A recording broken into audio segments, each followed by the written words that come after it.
Hi, Derek Burns, back again with Seed to Feed, and we're going to start to make the matzo balls. Okay, we've got our ingredients for our matzo. We've got the matzo meal, the eggs.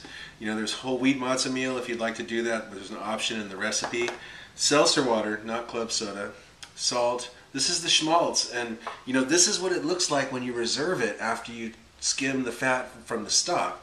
It separates real easily, and we just scooped out what we need. So here we go. Okay, let's mix them up. We're going to put in the matzo meal,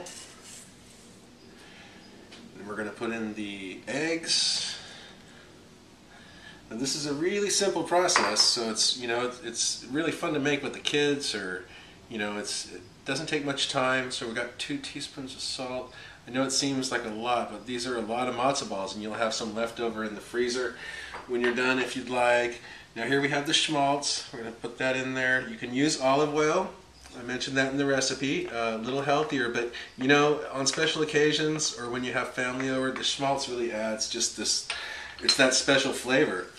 The seltzer water is super bubbly. You can see the big bubbles. Now if you want the super fluffy matzo balls, I suggest the alternative in the recipe where we whip the egg whites.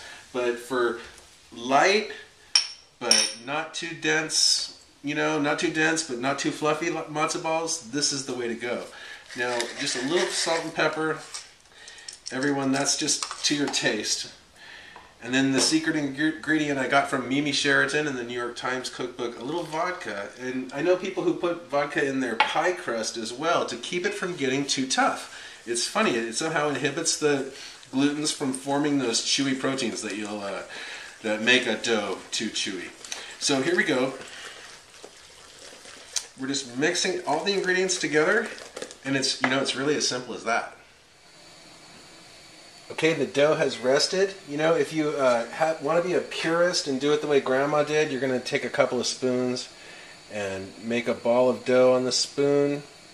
Use another spoon to scoop it off into the broth. If you're a pragmatist and you just want to get this done, you're going to use one of these handy scoops. You can buy them at almost any store. And scoop the matzo balls into the simmering water, one by one, as quickly as you can. Now the dough has rested a bit and has gotten a little more firm.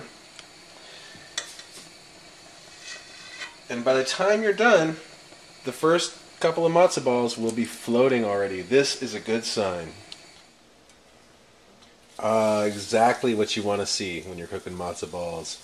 Buoyant, billowy balls of matzo goodness. Okay, let's make a bowl of soup. There's 2 or 3 matzo balls. We have our reserved aromatic vegetables and chunks of chicken in the other half of our broth. We'll put the chicken and veggies around, and then perhaps a little more broth. And then a lot of folks would add just a little bit of chopped up parsley just for a splash of color. Enjoy this traditional classic.